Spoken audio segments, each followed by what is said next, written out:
بسم الله الرحمن الرحيم. الحمد لله رب العالمين، والصلاة والسلام على سيدنا محمد وعلى آله وصحبه أجمعين. اللهم علمنا ما ينفعنا وانفعنا بما علمتنا وزدنا علما وذكرنا منه ما نسينا وفقهنا في أمور ديننا وفق هذا الجمع المبارك برحمتك يا أرحم الراحمين. اللهم إني أعوذ بك من العجب بما أحسن ومن التكلف لما لا أحسن، واجعل عملنا خالصا لوجهك الكريم. اللهم يا معلم آدم علمنا. خۆشەویستان لە هەر کوێهن ئاشتی پەروەردگارتان لێوێ. السلام عليكم ورحمة الله وبركاته. هەموو ساڵێ لە مانگی مەولودا و پێش مانگی مەولودیش لە نێوان مسلماناندا کێشەیەک بەرزەکرێتەوە و دووبارە ئەکرێتەوە، ئەویش کێشەی دروستبوون و حکمی مەولودی پێغەمبەرە عەلەیهی الصەلاة وەسەلام. بەڵام زۆر بەداخەوە مسلمانان لێرەدا دوو لای زۆر دژەیەکیان گرتووە. لایەکیان بە هەموو شێوەیەک ئەڵێ دروسە، زۆر دژایەتی ئەوانە شەکاکە ئەڵێ وتویانە دروست نییە، تۆمەتباریانەکا بەوەی کە خۆشەویستی پێغەمبەر صلی الله عليه وسلم لە دڵیانە نییە، ڕقیان لە پێغەمبەرە بۆیە ئەڵێن دروست نییە. بەرامبەریش ئەوان بە مبتەدیع و گومڕا و زاڵ ئەزانن، ئەڵێن بەڕاستی کەسێک ئەگەر ئەوە بکە بیداچیە و گومڕایە. لە نێوان ئەو دوو بابەتە ئەمانەوێ بە شێوەیەکی هێمنانە، بە شێوەیەکی ئەکادیمیانە بچینە ناو ئەو بابەتەوە و داوای یارمەتی تەنها لە پەروەردگارەکەین. خوای گەورە حەقمان پیشان بدا لەو کێشانەی کە ڕای جیاوازی لەسرە. ئامین یا رب العالمین. چەند خاڵێکەیە ئەبێ مسلمانان یەکدەنگ بن تێیدا لەم بابەتەیە. خاڵی یەکەم، کێشەی مەولود دروسە یان دروست نییە، ئەمە کێشەیەکی قەتعی یەکلاکراوە نییە. کێشەیەکی قەتعی یەکلاکراوە نییە. ناتوانی بە شێوەیەکی ڕەها و قەتعی بڵێ 100% دروسە، ناتوانی بە شێوەیەکی قەتعی و ڕەها بڵێ 100% دروست نییە. لای خۆت 100% بۆ دروست بووە، بەڵام ئەگەر بڵێ ئەمە قەتعیە و 100% کێشەی زۆرت بۆ دروستەکە. مەرجنیە ئەوەی لای تۆ قەتعی بێ، لای یەکێکی دیکەش قەتعی بێ. گوێ لە ئیبن تەیمیە بگرن ڕەحمەتی خوای لێبێ، باسی قەتعی و ظەنیمان بۆ ئەکا. ئەفەرمێ كونه أي القول عند المستمع معلوما أو مظنونا أو مجهولا أو قطعيا أو ظنيا أو يجب قبوله أو يحرم أو يكفر جاحده أو لا يكفر، فهذه أحكام عملية تختلف باختلاف الأشخاص والأحوال.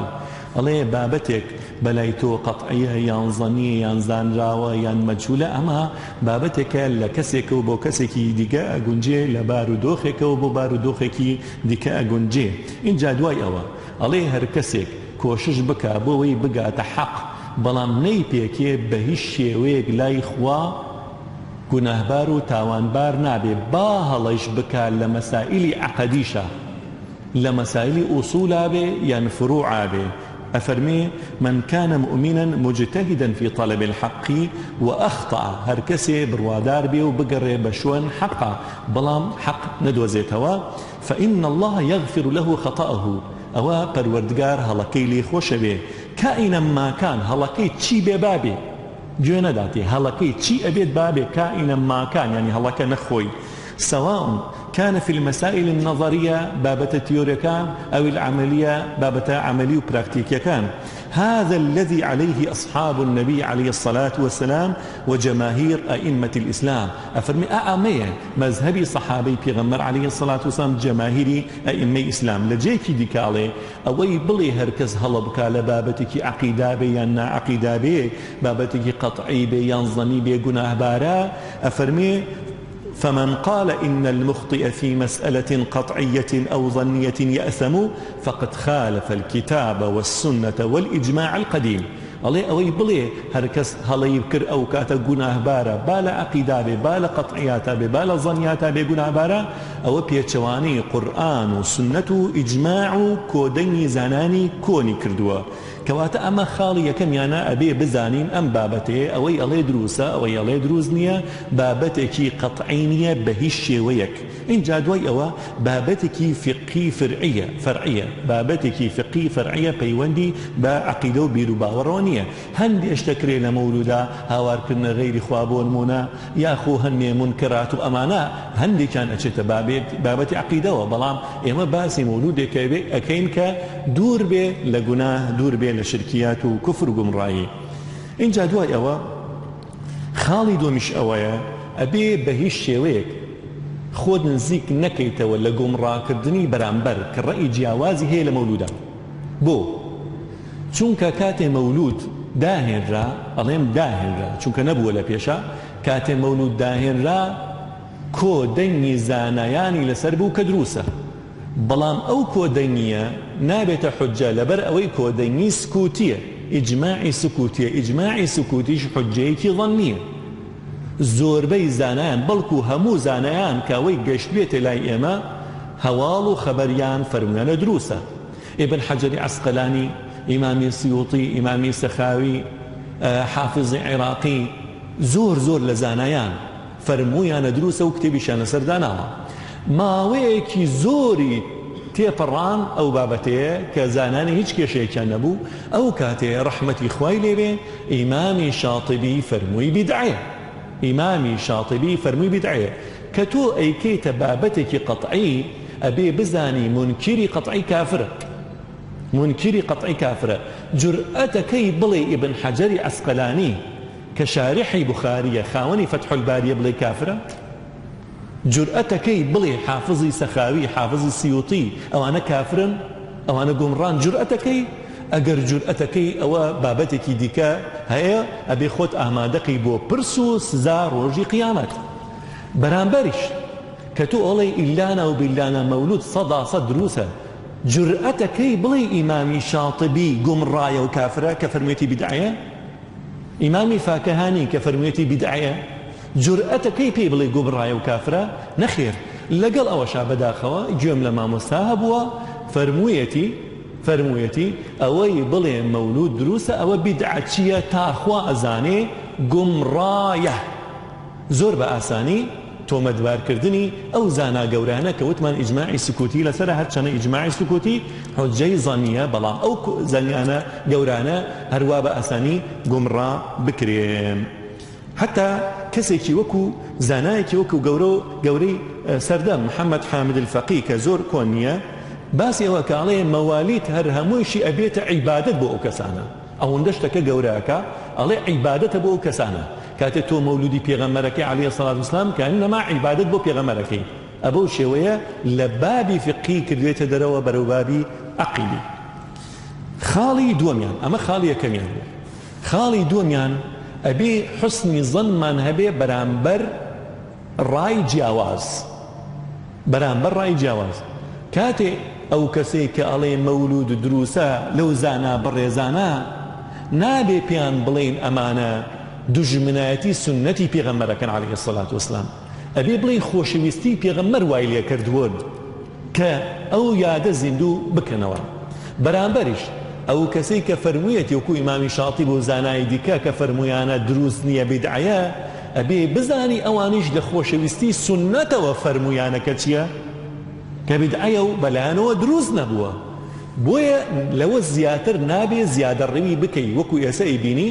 زۆر جار ئەبینی تۆمەتبارکردنی یەک ها بەوەی کە لە دین دەرەچێ گومڕابێ یاخۆ ڕقی لە پێغەمبەرە یاخۆ ڕقی لە سنەتی پێغەمبەرە عەلەیهی السەڵات وەسەلام خاڵی سێمیان ئەوەیە ئەو کەسەی کە ئاڵێ دروسە ئەو کەسەیشی ئاڵێ دروست نییە هەردووکیان ئەدەبیان هەبێ لە خزمەتی پێغەمبەر عەلەیهی السەڵات وەسەلام بۆیە جاری وایە سەحابیمان هێناوە سەحابیمان بینیوە ببورن مخالفەی پێغەمبەری کردووە عەلەیهی السەڵات وەسەلام بەڵام لەبەر ئەوە نەبووە کە ڕقی لە پێغەمبەرەویان بێئەدەبی لە خزمەتی پێغەمبەرا بکە عەلەیهی السەڵات وەسەلام بەڵکو ئەدەب وای لێ کردووە لو حالتا بجوي پیغمبر نکا چونکە ئەزانێ ئەمە مخالفە نییە. ئەگەر وابیر بکەینەوە دوو نمونەی جوانتان بۆ ئێنینەوە، هەردووکیان لە حەدیثی صحیح هاتوون بەبێ گومان، زانان فەرموویانە حەدیثی صحیحە. یەکیان ئیمامی ئەبوو بەکر ڕەزای خوای لێبێ، پێغەمبەری نازدارمان عەلەیهی السەڵات وەسەلام ئەمرەکە ئەبوو بەکری سەدیق ڕەزای خوای لێبێ پێشنوێژی بکا بۆ بڕواداران. دوای ئەوە پێغەمبەر ئێتەوە مزگەوت ئەبوو بەکری سەدیق ڕەزای خوای لێبێ ئەزانێ پێغەمبەر هات عەلەیهی السەڵات وەسەلام یەکسەر جوڵەی تێ ئەکرێ ئەیە بگەڕێتە دواوە. لە بوخاریە پێغەمبەر فەرمی عەلەیهی السەڵات وەسەلام حەدیثەکە فەرمێ فەئەشارە ئیلەیه مەکانەک ئاماژەی بۆ کرد ئەی ئەبوو بەکر لە جێی خۆتا بوەسە مەگەڕە دواوە، کەچی ئەبوو بەکر ڕەجەعە القەهقەرا گەڕایەوە دواوە. دوای ئەوە پێغەمبەر پرسیاری لێکە عەلەیهی السەڵات وەسەلام ئەفەرمێ ئەی ئەبوو بەکر من ئەمرم پێکردی لە جێی خۆتا بوەسی بۆچی گەڕایتە دواوە؟ أي فرموا ما كان ينبغي لابن أبي قحافة أن يؤم رسول الله صلى الله عليه وسلم. كري أبو قحافة بوينية إمامة بو بيغمر بكا ببي أدبي أزاني بيشي بيغمر بكا لكاتك أمري بيغمري هي لسر عليه الصلاة والسلام. خالد دوميا لصلح حديبية كاتي السهيلي كري عمر لقل بيغمري نازار معنا اتفاقا كان عليه الصلاة والسلام أو كاتا كاتبي قيمانك إمام علي رضاي خوای لێبێ أفرمي بيغمر بنوسى بسم الله الرحمن الرحيم. أويش الله سهيلي كري عمر إما نازل الرحمن تيه بنوسى باسمك اللهم إمام علي أي كجينته أنوسى باسمك اللهم. إن جاء دواي أوا بيغمر بيفرمي بنوسى أما برياري محمد رسول الله لقى سهيلي كري عمره سهيل قبولي ناكا عليه لو علمنا بأنك رسول الله لم نحاربك لم نخالفك. أجر بزاين تو بيغمري خواي يما شر لغلاناكين كشمان نابي لغلطا بوي نابي بنسي محمد رسول الله بيغمر أمرك بإمام علي صلى الله على سيدنا محمد ورضي الله عن سيدنا علي أفرمي أمحها يا علي أي علي بيكو جينا رواها إمامي علي فرمي سوين بخوانا يكو جين موا ما بس أويه بأدبي بك على خزمتي بيغمرا عليه الصلاة والسلام ما بس يوي مخالفي فرماني بيغمر بك أقروابي يكسر علي بو جهنم وانيا بوي إمامي شوكاني لا نيل الأوطار إن جاء لعون المعبود شاهاتوا فرمويانا أوا لبر أدبا إمام علي جرأتي أوين كردوا وشي رسول الله لناوي بيغمر بسنيتوا بسرتوا بيغمري نازار من تور نبي عليه الصلاة والسلام أفرمي جيكي كامية بدسي مباركي خوي أي كجينيتوا كواتا زور قرنجا لم رأيها البجيري أو رأيها البجيري أدب لبرامبر بيغمرا نفوتيني أدب ذهبي لخزمتي رسول الله دا صلى الله عليه وسلم. بويا جو بقرن لم فرمايش تشيرنا كإمام ابن القيم لبدائع الفوائد إجراتها لا يكي لا هرى زانا قوركاني مذهبي إمام أحمد ابن عقيل حنبلي ابن عقيل حنبلي كيكي الاكتبكاني بناي الفنون هالصد برقة إمامي ابن القيم إجراته لي أفرمي برسياري ليكرا آية كعبة بيروزة يعني حجري شريفة كبيغمريتي عليه الصلاة والسلام. ابن عقيل حنبلي لغلام دا أفرمي إن أردت مجرد الحجرة فالكعبة أفضل. أجر ما بس تنها دار ديوارتي حجرية كعبة بيروستر لحجري شريفة على ساكن الصلاة والسلام. وإن أردت وهو فيها أجر ما بس حجركي وبيغمريتي عليه الصلاة والسلام فلا والله نخيرنا والله بيغمر بيروسر لكعبة نكوش ولا العرش وحملته ولا جنة عدن ولا الأفلاك الدائرة لأن بالحجرة جسدا لو وزن بالكونين لرجح. أفرمنا بخوا نكعبة نعرش نحملتي عرش فريش لكان كعرشيان هالقرتوها نهمو كون ناقنا آستو بلو بايي أو لش بيروزيك لنا حجرة كداية عليه الصلاة والسلام چونك لشكي تايا اگر بخرة تايترازوي اكو همو كون بخرة تايترازوي اكوا تايترازوي أو لش قرصتر بيه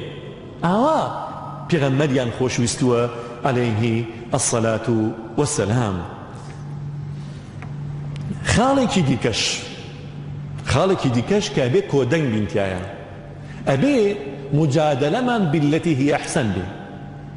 خواهي قرأ فرمي ادعو إلى سبيل ربك بالحكمة والموعظة الحسنة. موعظة أوية كمن قسبوا إيوه كم إيوه باورتان بقسقي من هي أوا قرنقك حسنة به بلام هركاتي أقاتا آستي مجادلة تو باور بقسكاني منك إبيت جدال من حسنة حرام بيت شي أحسن باشترين شيوه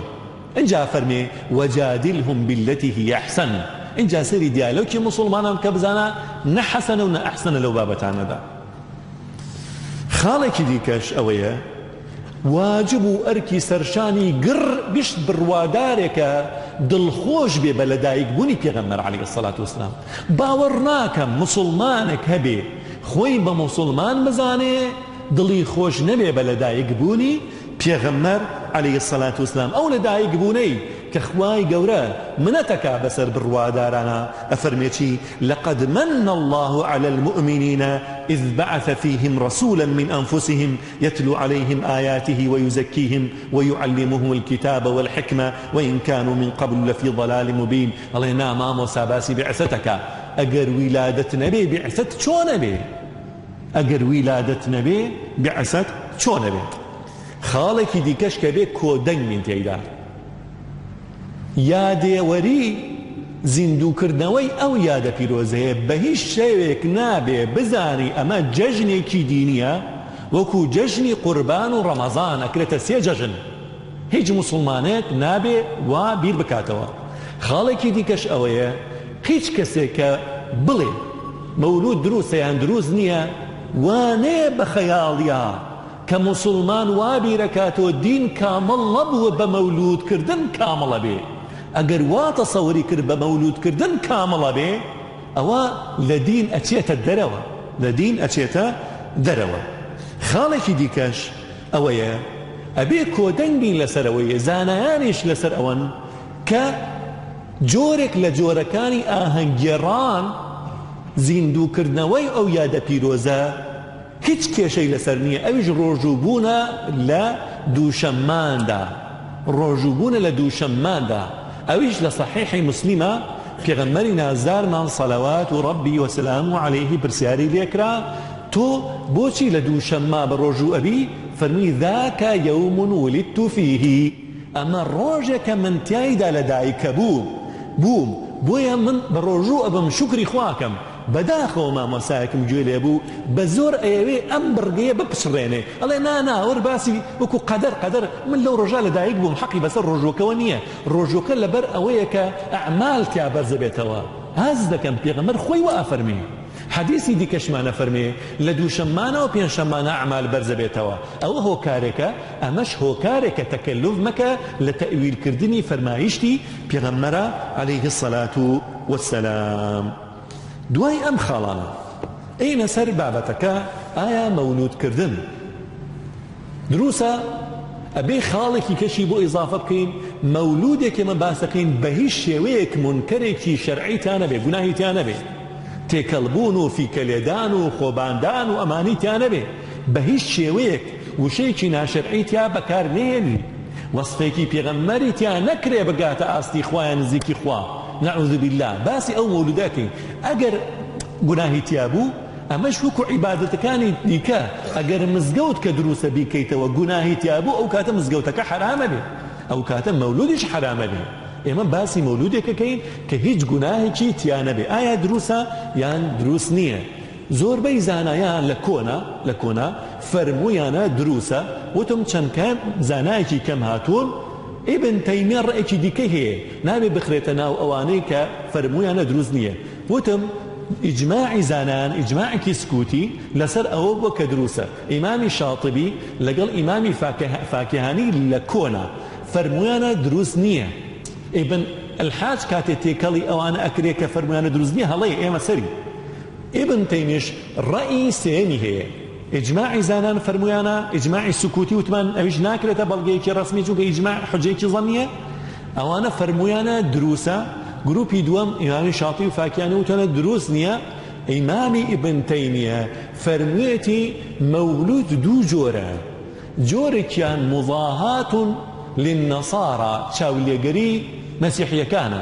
شون بو ميلادي مسيحي كان مسلماني تشاوليغري أوانا كان أما يعني أريدي كان لاقتضاء صراط مستقيمة عليه وإما محبة لله ورسوله صلى الله عليه وسلم أجر بو محبة به بو خوا بيغمري خوا أو كاتا فرمي أجري أو هيك خواي جورا باداشي باتوا جو بقرن بو عبارتكي أفرمي وكذلك ما يحدث بعض الناس إما مضاهاة للنصارى في ميلاد عيسى عليه السلام وإما محبة للنبي صلى الله عليه وسلم وتعظيما له والله قد يثيبهم على هذه المحبة والاجتهاد بلان مداخو أم بابتي بنتي ما باز ناكري بو خلقي أوش حليكي زور قوريه بلغا كان ما بين سر بلغا كان أواني فرمو يعني كدروس نية بلغا كان تشيه يكم يعني الله بيغمر نكردوه صلى الله عليه وسلم صحابة رضاي إخوان اللي بنيان كردوه قروني سيام سياسدي زياريني مسلمانان نيان كردوه كواتا دروس نية بهي شويك بلا أمش مناقشة لسرا هرشتي بيغمرني كردبي عليه الصلاة والسلام آيا دروس نية بيكي أوا كيشي لسرا راي جاوازي لسرا للايان زانان بلكو حتى زاناني سردم ئێستا هەندێ علەمای سعودیە و بەڵکو مزگەوتەکانی جیهان هەندێشتەکەن بە ئیجماع نە پێغەمبەر کردوێتی عەلەیهی سەڵات وەسەلام نە سەحابە کردوێتی نە سەلەفی ساڵحیش کردوێتی لەگەڵەوەشا زانایانی سعودیە و غەیری سعودیەش ئەفەرموون دروسە یەکێک لەوانە دابەشکردنی تەراویح بۆ دوو بەشێکیان دوای نوێژی عیشا بەشێکیان تەئخیری بکەن تخصيص عشر الأواخر دي كوتاي قيام الليل بكى أبو شوية بيغمرني كردو عليه الصلاة والسلام الباني لحديث صحيحة أي جريته وكعائشة دايكي بروادران فرمويتي بيغمري نازدار من عليه الصلاة والسلام ما زاد في قيام الليل على 11 ركعة لا في رمضان ولا في غير رمضان بو الباني عليه دروز نية زيادة بكي بلام زانا كان ديكا كعلماء سعوديش وغير سعوديش أكري شتيكي سير وسمرتريش كزانان فربويانا دروسا أو جيلانيان كردوا بسي جيلانيان كردوا أويش أويا بجماعات بكري قيام الليل بجماعات بكري خالك ديكشي بخرسر قرآني تيا ختم بكري خالك ديكشي بخرسر ختمي قرآن دعاي ختمي تيا بخويري هلا خدين ويجا دعاي ختمي تيا بخويري هلا خدين ويجا جو بكرن لزانايشي ناوداري بابرز ابن عثيمين رحمة إخوائي به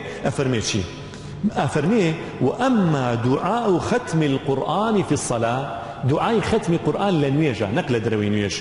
فلا أعلم له أصلا هج أصلك نازانم هبيت لا من سنة الرسول صلى الله عليه وسلم ولا من سنة الصحابة وغاية ما فيه الله إن سنتي بيغمر وإن سنتي صحابة عليه الصلاة والسلام أفرمي هر أوانيتي آية الله إن أنسي كري مالك هركاتي قرآني تاو كردبي مالونا لي خوي كو كردوتو دعاي كردوا بلام عليه أمل دروي نيجا نكلنا نيجا وهذا في غير الصلاة أما في الصلاة فليس لها أصل لكن مع ذلك هي مما اختلف فيه العلماء الله لقل وشاك نأصله نال الصحابة نال بيغمر عليه الصلاة والسلام الله زانار رأي جوازا هي رحمه الله علماء السنة لا علماء البدعة والأمر في هذا واسع الله إيش لما زور فراوانة يعني ناتو أن إنكاري بكي يعني دروسنيا إنكاري بكي خالك دوامش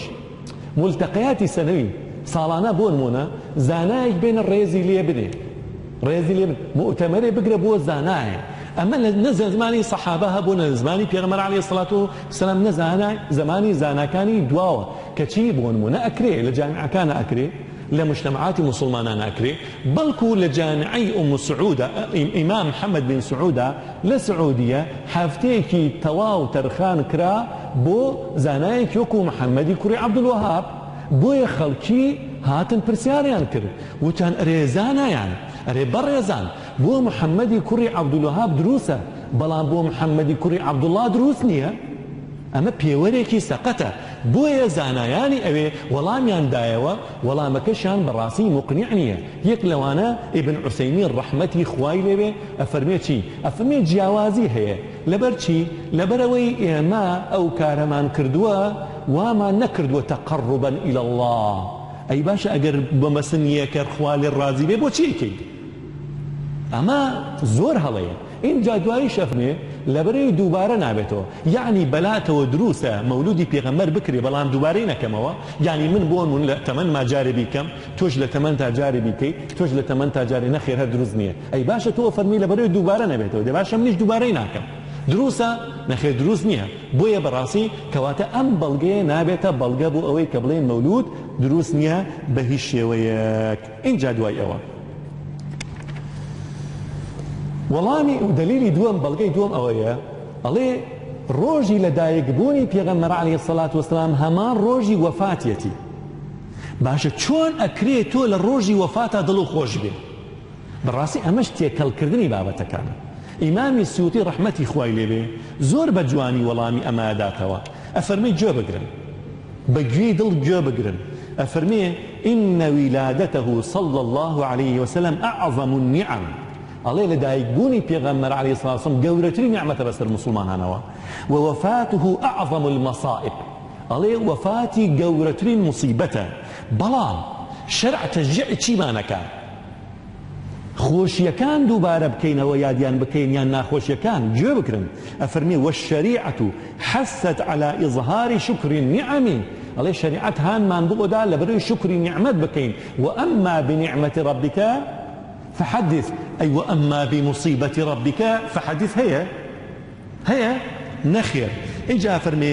أفرمي والصبر والسكون عند المصائب أمري كردوها كلكات مصيبتها آرامي من هبه وقد أمر الشرع بالعقيقة عند الولادة وهي إظهار شكر وفرح بالمولود أفرمي أمري كردو شرعي حنيف لكاتي لدايقونا حيوان سربرني لبروي ظلمان خوش بيت إظهاري أم نعمة بكين شكري خواي قوربكين ولم يأمر عند الموت بذبح أو غيره ولا بغيره بلام لكاتي مردنا أمري نكردو حيوان سربرين شو كمصيبته بل نهى عن النياحة وإظهار الجزع أفرمي قد غي كردو شرعي حنيف كيما چی بکەین هاوار بکەین لە خۆمان بدەین دڵتەنگیمان ئاشکرا بکەین بۆ خەڵکو بزانێ ئێمە ناڕازین لە فەرمایشتی خوا اینجا لە ئیبن ڕەجەبەوە ئیبن ڕەجەبی حەمبەلیەوە ئەگێڕێتەوە فەرمیەتی کە لە کتێبی لەطائفە لۆمەی ئەو کەسانەی کردووە کە مصیبەتی عاشورا زین و ئەکەنەوە ساڵانە زین و ئەکەنەوە ئەڵێ بەڕاستی ئەمە مخالەفەیە بۆ چونکە ئێمە ئەمر ناتووە وەفاتی پێغەمبەران زین و بکەینەوە پێغەمبەرمان سەر بڕاوە وەکو یەحیا پێغەمبەرمان هەیە وەکو زەکەریا بە بشارەت کراوە پێغەمبەرانمان هەیە کوژراون پێغەمبەرمان هەیە وەفات کرا وەفاتێن ناکرێ بۆ هەرێکێک لەمانە ڕۆژێک دانی مناسبێ دانی زین و کەیتەوە ئەفەرین بەڵام ئێمە لە شەرعا خۆشیەکان زین و ئەکەینەوە نەکچی نەک ناخۆشیەکان بەڵێ ئەمە بەڵگەکان بوو اینجا دوای ئەوە ئینە سەر بەڵگەی ئەوانی دیکە بەڵگەی ئەوانی دیکە پێش ئەوەش ئەڵێن بەڵگەیەکی دیکە هەیە ئەوی شەڵێ بەڕاستی مادام ئەمە نەکراوە بیدعەیە وتمان نەخێر مەرج نییە هەموو نەکراوێ بیدعە بێ اینجا ئەڵێن مادام بیدعەشە ئەبێ گومڕایی بێ زەلالەت بێ ئەو کاتە ئەڵێن مەرج نییە هەموو بیدعەیە کە زانایەک فەرموویەتی بیدعەیە ئەبێ گومڕا بێ ئەگەر وابێ یەک زانات بەدەسەوە نامێنێتەوە چەند نمونەیەک لەو بابەتانە بۆتان بخوێنمەوە مەجالیسی عەزا تەعزیەدانان ابن عثيمين فوزان الباني ألين بدعية أصلينيا ابن باز ابن جبرين ألين دروسة كواتا بلاي ابن عثيمين وفوزان البانيا ابن باز ابن جبرين أوانا مبتدعا كواتا بو معناه بلين قمران أتواني بلين قمران نخير ناتواني عشاء الوالدين كاتي باوك أمري دواي ماني دواي حفتيك خواردنك حيوانك سربري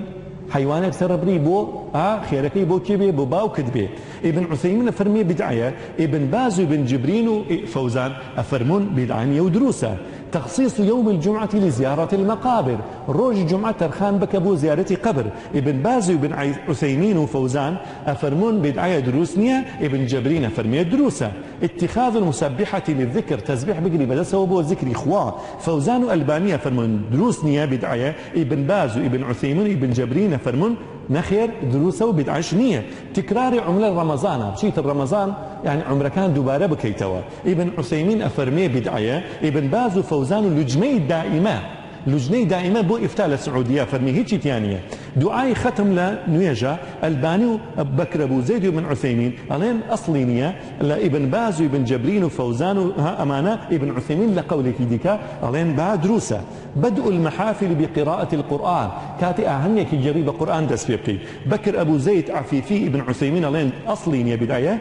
فوزان وألباني علين دروسة. التمايل أثناء قراءة القرآن، ها كاتي جولدنجي خوش بي أواكي خوتل توا. بكر أبو زيد ولجنة دائما علين دروسنية، ابن عثيمين علين دروسة بدعنية. قراءة من المصحف في الصلاة، يعني كاتي إمامتك قرآن بقيري بدستوا تياي بخوين إمامت بكي. ألبانية فرمي بدعية دروسنية، أو أنا فرمون بدعنية دروسة. ابن باز وابن عثيمين وابن جبرين وفوزان. احتفالات حفاظ يعني القرآن، حفاظ القرآن أواني القرآن اللي برأ هنيان بوبجبي نبي غمر كردوتي نصحابة كردوتي أمانة كشي لرا. ألباني كاتي فرمي دروسنية بدعية لجنة دائمش كشي أوان إديكا ابن عثيمين وفوزان فرمون دروسنية. تقبيل المصحف الشريف قرآن ماجبك، ابن باز وفوزان فرمون دروسة. ابن عثيمين وألباني ولجنة دائما دروسنية بدعية. محاريب مزقود خلافي لسربانا وكان نخي الموا. رسم خطوط على فرش المساجد أو خاتك إسهية. ألباني أفرمي بدعية، ابن عثيمين وفوزان وعفيفي لجنة دائما هيك تانية مشكلة نية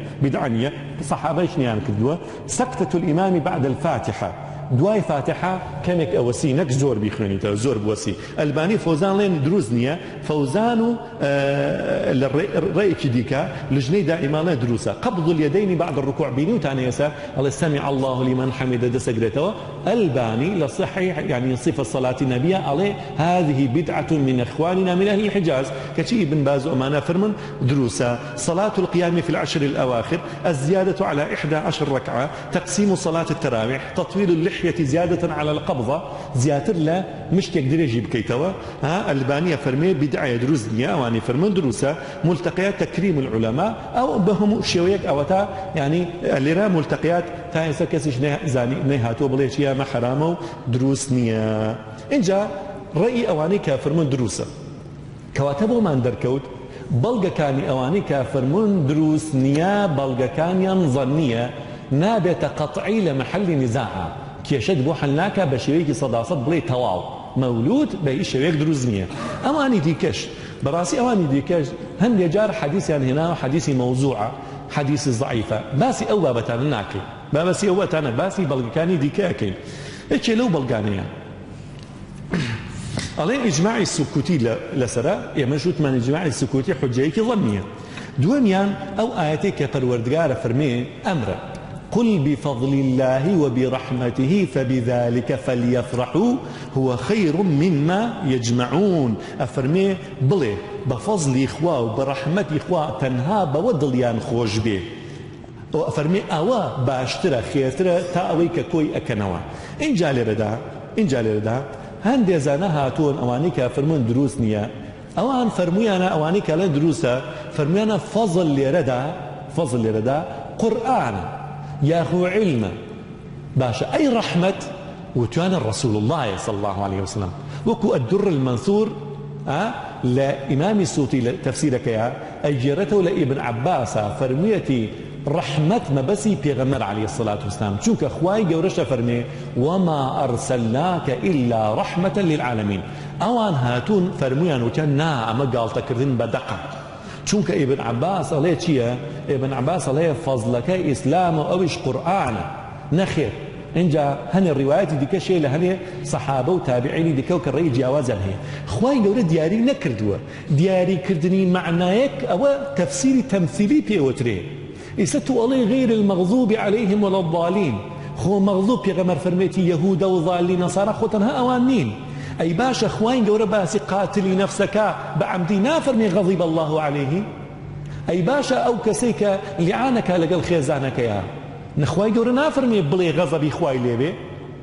كأجر دروبك خو مرج أو بس أو تفسيري تمثيلية هذا كان بوي يا مقاعديك أصولي من هي عليه تعليق الحكم بالمشتق مؤذن بعلية ما منه الاشتقاق هركات حكم بيوث بو بشتكي مشتقوا مصدر اشتقاقك أبيتا علات الرد الرحمة خوي مصدره أو كات الرحمة كام الرحمة بيغمر رحمة إسلام رحمة قرآن رحمة سنة رحمة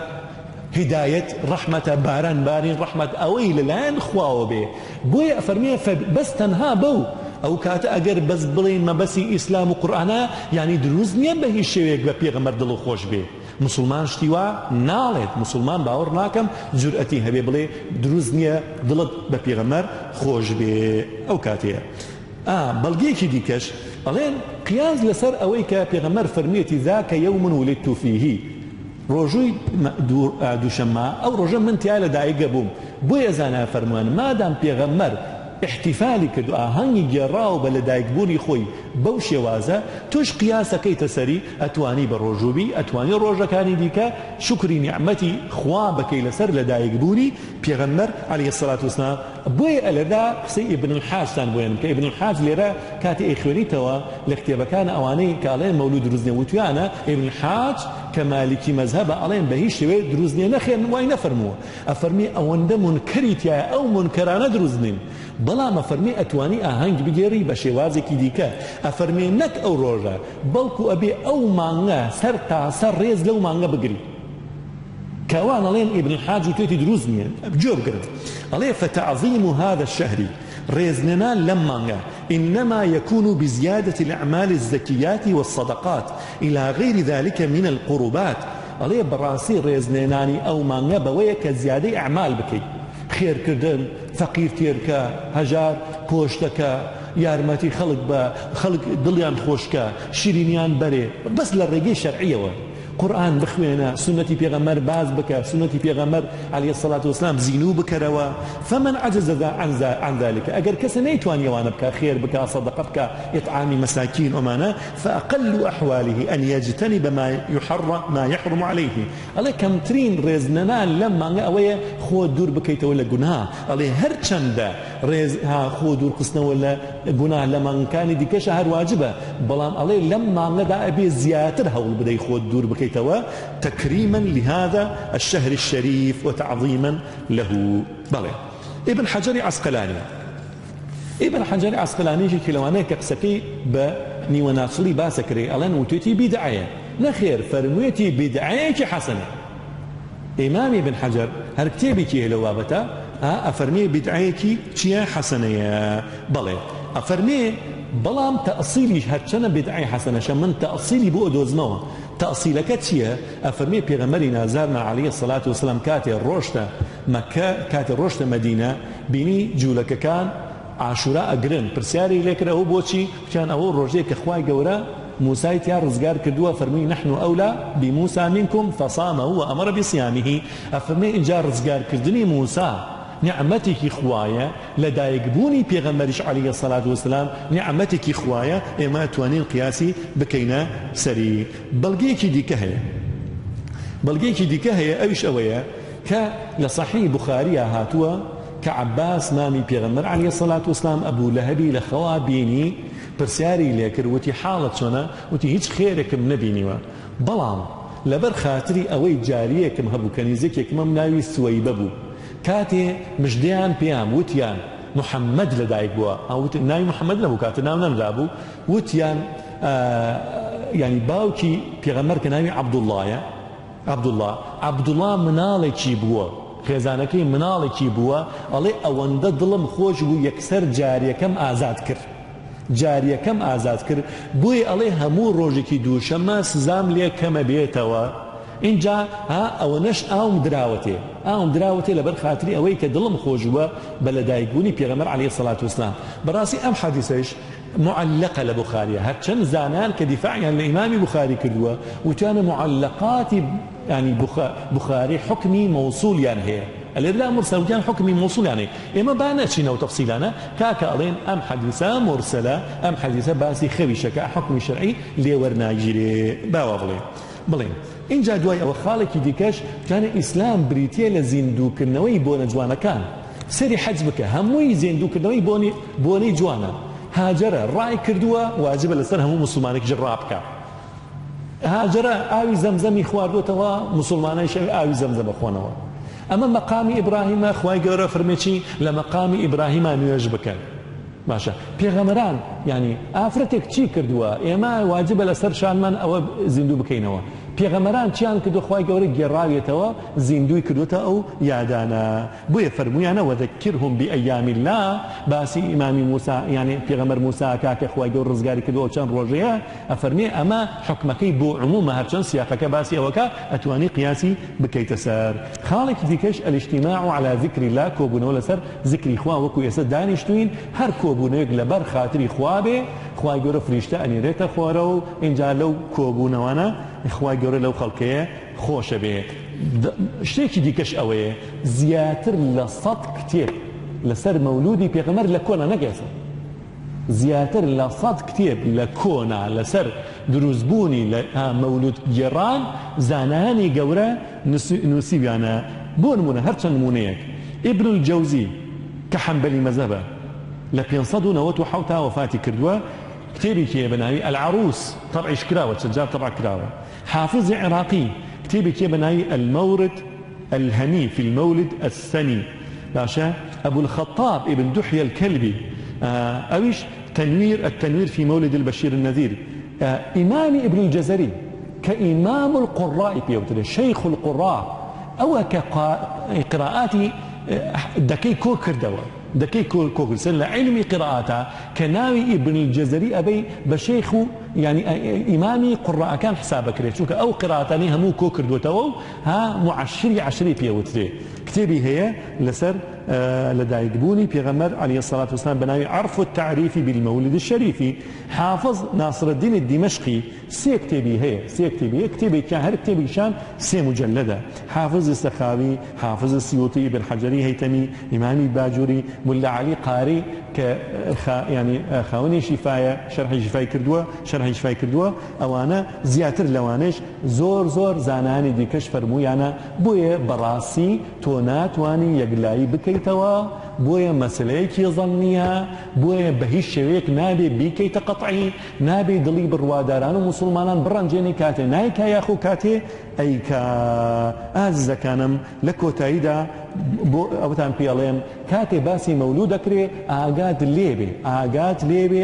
ليبي او دقاني كزانيان فرمويانا زورتون بن برامبر مبتدعو بدعتي كان لم بابتان ميهن روا لبابتي فقيان ميهن روا بون منفضي لكري عياض رحمتي خوي لبي ها الله من أحب صاحب بدعة أحبط الله عمله وأخرج نور الإسلام من قلبه اوي صاحبي بدعيتي خوش بي اوي خواي قور نوري ايمان واسلام لدلي درينتو هاتشي كدي بوچلا كاتوا يعني اگر صاحب بدعه همو بدعيه باز بكين كواتتو نابي ابن بازو ابن جبرينو فوزانو البانيو همو يعني همو امانش هدي كغ بشي خوي بدعيتي هي بوشي وباز مكه تولاك وباسي بدعه بوتون دي اكي ان جادواي او ربطي اكي بمولودي بيغمر عليه الصلاه والسلام ياخذ ربطي اكي بمسلكي فقهيه كدور لو بابتانا فضيل عياص علين وتويتي اكل مع يهودين ونصرانيين ولا اكل مع مبتدع لقد جولكيه كنصرانيه كمسيحيه كان نخوم ولا نغل مبتدعه ناخم او كتربطي اكي بابتوا ياخذ زوجر تساهل كردن لويا جمله ما مسايك بريسبو خواله منو شو لوانيش خوش بيه كأيوت اوي بلي مولود روسا واجبي سرشانتا رق ليبيا چونك مبتدعة من هذا واندالين اذن بخوت دي رق للسيوطي والسخاوي بن عجري عسقلاني وحافظي عراقي بصدها وهزارها عالم هبه بس لبرخاتي وبلين مولود روسا ياخذ بيتشوانا كتوش برانبري اوان بوسي امين خوايا يا ربي رشمان نكي خواهی خجالت من نکی خواهی حق من زیاتر پیاش نکی خوای زیاتر ئاشنامان بکەی بە حەق یا رب العالمین. خوای خۆشەویستی مسلمانان یا ربی زیاتر بخەیتە دڵمانەوە. خوای ڕێز لێگرتن و ڕێز لە زانایان زیاتر بخەیتە دڵمانەوە یا ربی زیاتر یارمەتیمان بی بۆی زمانمان بپارێزین لە جنێودان و سوکایەتی بە مسلمانان، لە جنێودان و سوکایەتی بە زانایان. یا ربی ئەم مزگەوتە و مزگەوتەکانی دیکەی کوردستان ئاوادان کەی. یا ربی خوای کوردستانمان بۆ پارێزی، یا ربی کوردستانمان بۆ پارێزی، یا ربی کوردستانمان بۆ پارێزی. یا ربی ئەم مزگەوتە بکەیتە پێشەنگی جیهان، یا ربی نوری تیا بڵاو بکەیتەوە. ئامین ئامین والحەمدولله رب العالمین.